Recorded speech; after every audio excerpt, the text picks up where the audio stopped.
Hello, my loves, and welcome back to another episode of Run OMC. Today we are continuing with our chapter book, Hope Was Here, and we are on chapter 5.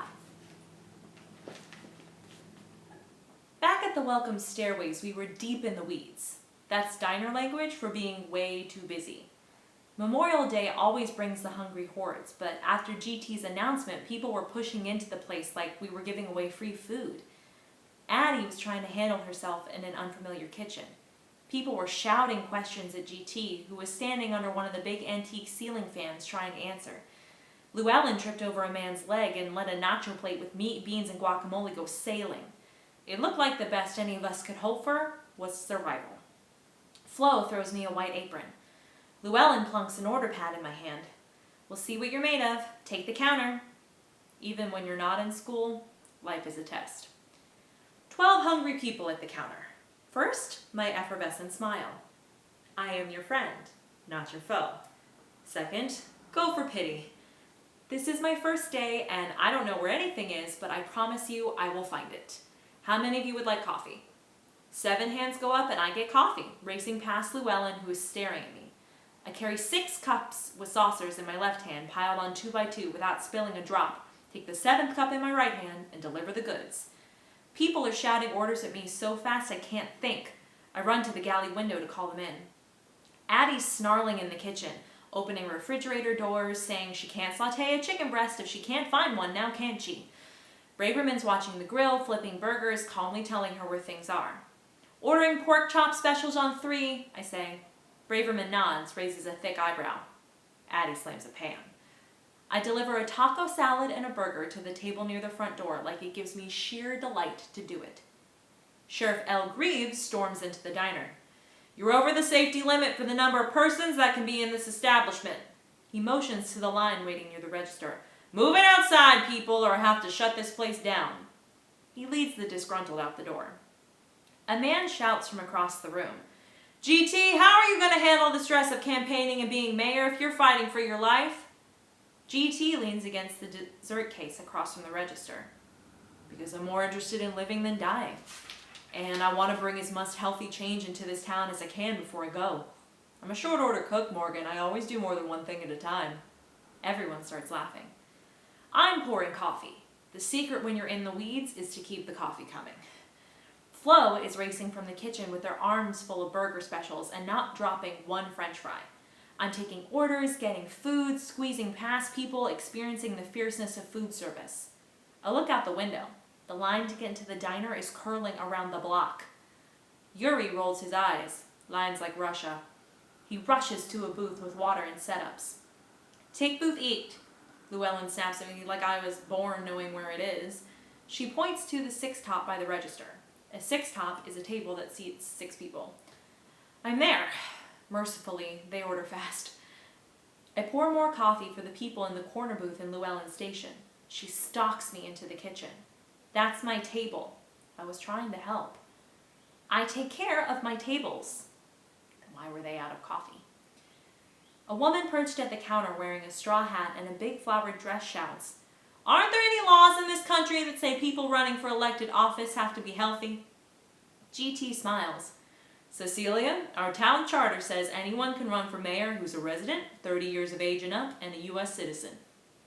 She writes that down on her notepad and nods at me. Cecilia Culpepper, editor of the Mulhoney Messenger.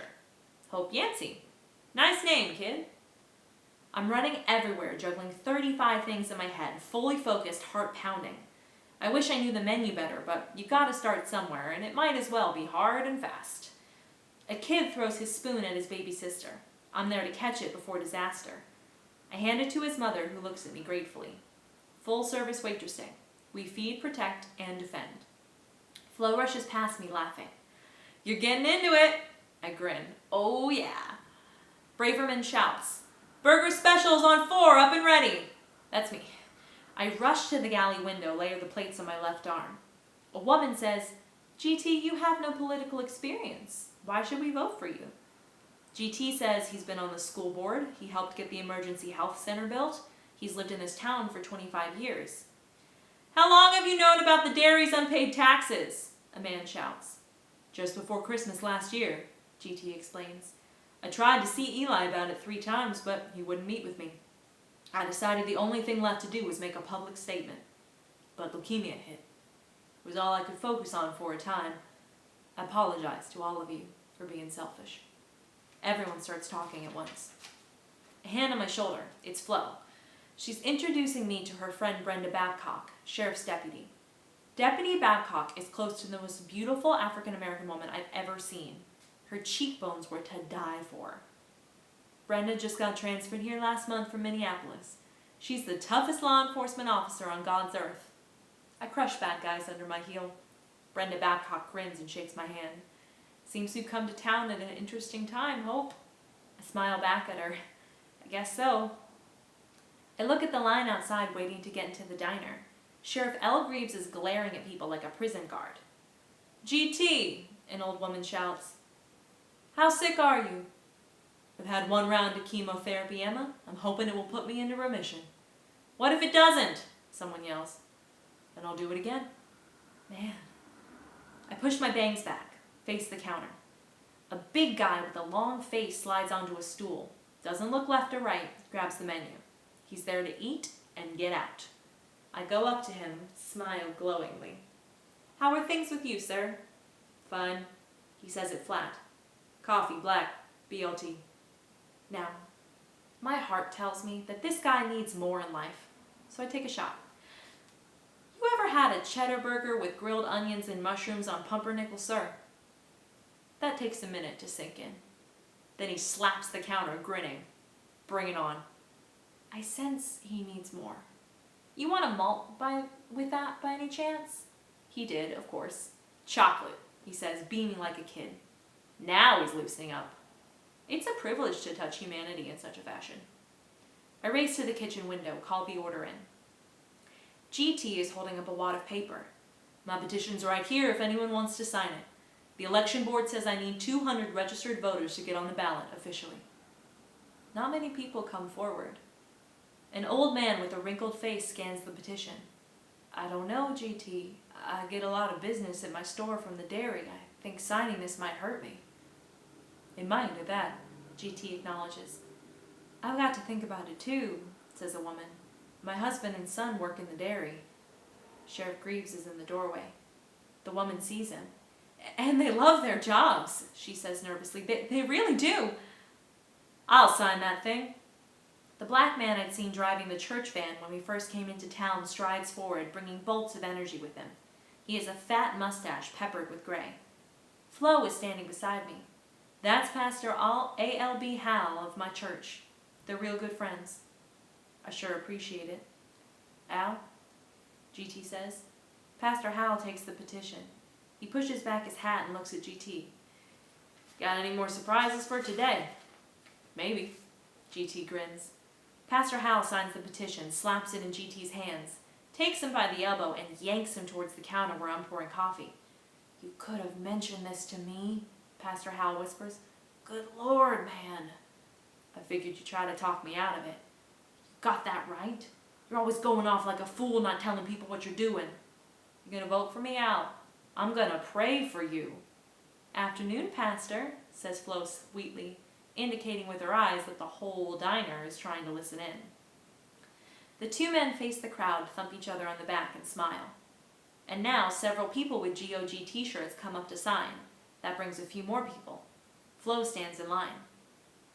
I wish I was old enough to sign that petition.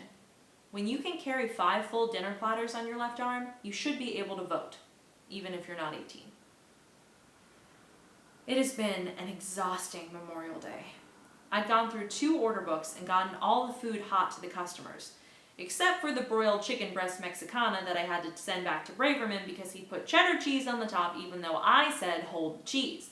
Being a grill man, he wasn't about to admit he was wrong. You can't argue in these instances. It wastes time. Speed and delivery are what makes a good waitress, and you learn to compromise along the way to get that food delivered and your customers taken care of. When I apologized to Braverman for the mistake, he nearly fell over. My mom taught me to do that on my 13th birthday, the last time I saw her. She said there are 3 hard and fast rules that every professional waitress has to follow. 1. The customer is always right. 2. The cook is always right. 3. If the customer and the cook disagree and you can't settle it, your tip is history. I have those rules in my Best of Mom book that Addie made me keep from the time I was little. Addie said even though my mother hardly came around, she was still an important part of my life, and it was up to me to save and remember the things she passed on.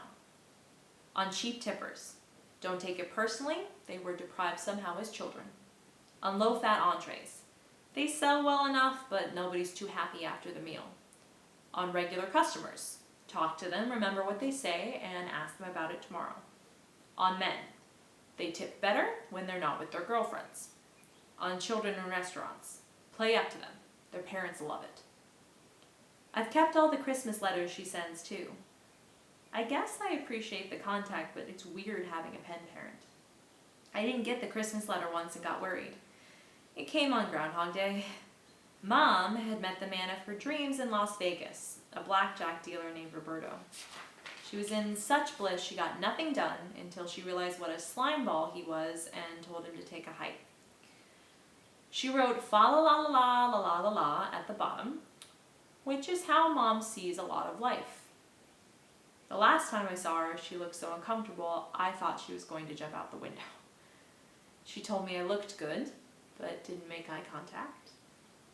She told me it's okay I changed my name and kept calling me Tulip. She told me she loved me and she never came back. Staring down hard truth takes guts.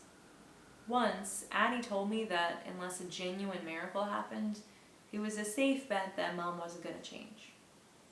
I know it's hard to handle, Addie started, but if I lie to you now, it's only going to make things worse later on. It doesn't mean Dina doesn't love you. It means she doesn't have the tools she needs to be the kind of mother you want her to be. She didn't lose them somewhere along the way, honey. She never had them to begin with. The well was dry. That's what I concluded. I wrote a poem about it once. Free verse.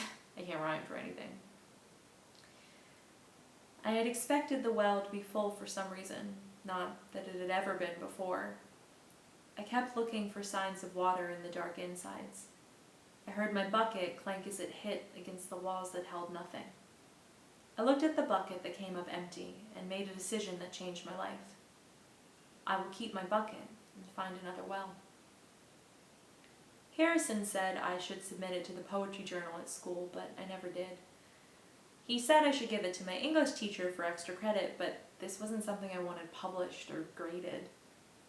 Harrison wrote a 2-page poem about his deep feelings of loss when his dog Filbert died, and Mrs. Minerva, the creative writing teacher, gave it a B-. Do you know what it does to a person to get a B- in grief? I was filling salt shakers and napkin holders, wondering if G.T. Stoop was going to kill himself with his campaign. Wondering if there were any interesting teenagers in such a dinky dairy town. Braverman walked out from the kitchen holding a stack of papers with lines on them. We need to help G.T. get this petition signed. There's a bunch of us going out tomorrow to start. A creaking door of friendship was opening. I knew zip about politics, but admitting that would not have been shrewd. I want to help. Is it okay I can't vote yet? He looked at me like cook stew and the server before them had done something stupid. I guess that meant it was okay? What if someone asked me a question? Braverman leaned against the counter. Tell them G.T. Stoop has the courage to face anything in this world and come out ahead, and that's what this town needs. I could tell by his face that he meant what he said. I guess you know him pretty well? When my mom was out of work, G.T. gave me a job waiting tables, and he taught me how to cook. Wow. Braverman was zeroing in on the ketchup bottle. A long, weird silence. So, Braverman, do you, go to the high school? I graduated last year. You go to college around here? I can't go to college right now.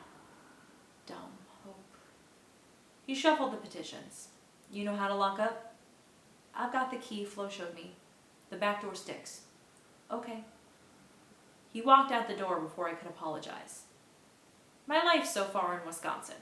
Worked all day, irritated the cook. Good night, Braverman. I said to the closed front door. I walked in the back to lock up, put the key in the lock, jiggled it like Flo showed me. Jiggled it again. Again. It wouldn't lock. I tried for 10 minutes every which way. I felt like I used to when I was little and we just moved. I'd be standing in some new hall, holding my new apartment key, and not be able to open my new front door. Come on! I jiggled the stupid thing. I hit the door hard like I used to, felt the sting in my hand. I felt like crying. I didn't want to be here. A light went on behind me. I stiffened. I have trouble with that back door too. It was GT. He walked right up to me, took the key. I am one sorry mess with keys. On my wedding day, I locked my keys in my truck along with my rented tuxedo. Had to kick in the window of that pickup just to get married. He hit the door, jiggled the key a few times. Finally, the lock clicked shut. He looked at me, smiling. Best not mention that on the campaign trail. Cancer and key dysfunction might be more than the voters can handle. I laughed. Go on upstairs and get some sleep now. Thanks. I headed for the door. You're a fine waitress, Hope. You know how to connect with people. I looked back at him, grinning.